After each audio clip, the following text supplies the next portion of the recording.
سورہ بقرہ کے آخری رکوع کا درس ہے، یعنی سورہ بقرہ کا رکوع نمبر 40 اور تیسرے پارے کا یہ 8واں رکوع ہے۔ اس رکوع کا آغاز جس آیت کریمہ سے ہے وہ سورہ بقرہ کی آیت نمبر 284 ہے۔ اس رکوع میں 3 آیتیں ہیں۔ حدیث پاک میں یہ فرمایا گیا کہ یہ جو آخری آیتیں ہیں یہ بڑی اہمیت کی حامل ہیں کہ یہ آیتیں عرش کے نیچے جو خزانہ ہے اس سے عطا کی گئی ہیں۔ تفسیر خزائن العرفان میں لکھا کہ طبرانی اور بیہقی نے حضرت عبداللہ بن عمر رضی اللہ تعالی عنہما سے روایت کی کہ حضور علیہ الصلاۃ والسلام نے فرمایا، میت کو دفن کر کے قبر کے سرہانے سورہ بقرہ کے اول کی آیتیں اور پاؤں کی طرف آخر کی آیتیں پڑھو۔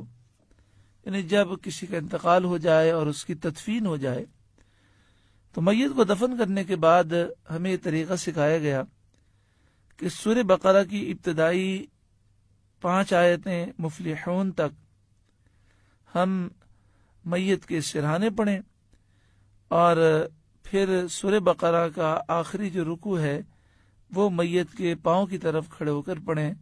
انشاءاللہ میت کی قبر میں نور برکتیں ہوں گی اور اللہ تعالی میت کو عذاب قبر سے محفوظ فرمائے گا۔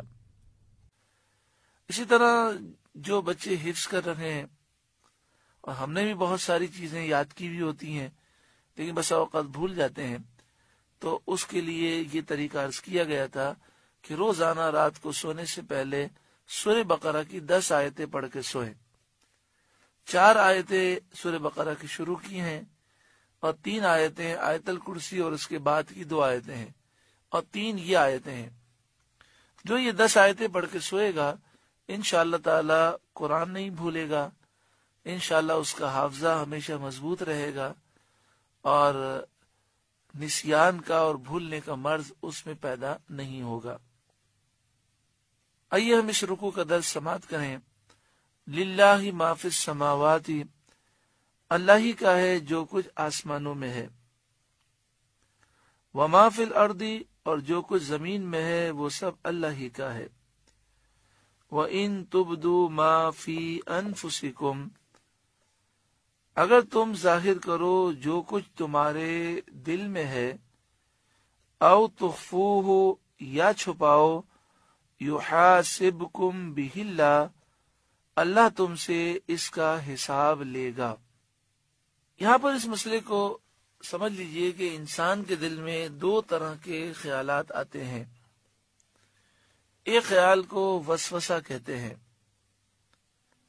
وسوسے کی تعریف یہ ہے کہ انسان اس خیال کو برا سمجھتا ہے، دل سے اس خیال کو پسند نہیں کرتا بلکہ ایسے خیال پر پریشان بھی ہوتا ہے۔ ایسے خیال کو وسوسہ کہتے ہیں اور یہ معاف ہیں، کیونکہ انسان کے اختیار میں نہیں کہ اس سے وہ دل کو خالی کرے۔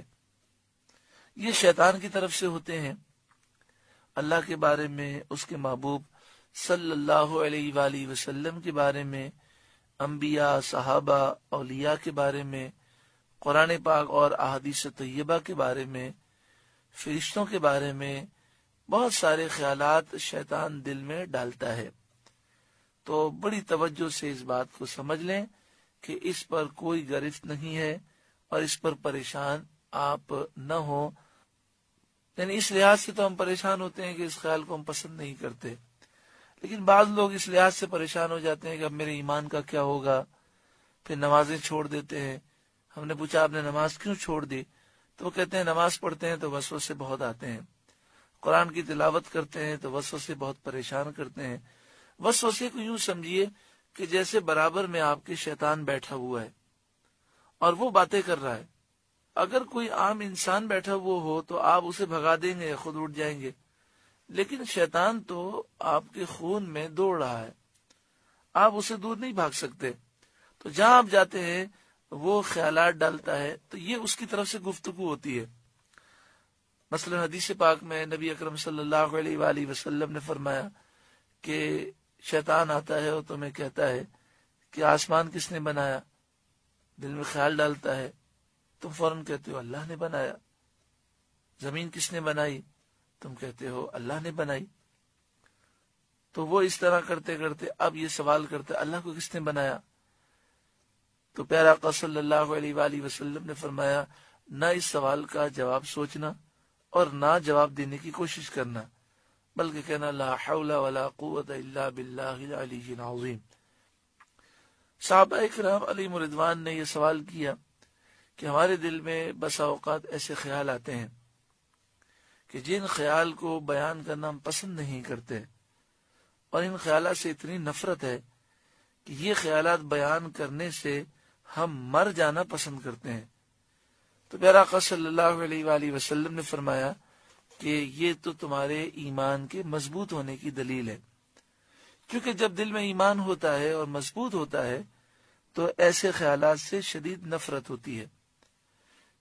ہمارے پاس بہت سے لوگ ایسے آتے ہیں کہ وہ ان وسوسوں سے پریشان ہوتے ہیں، اور بسا اوقات وہ اتنے پریشان ہوتے ہیں کہ نفسیاتی مریض بن جاتے ہیں۔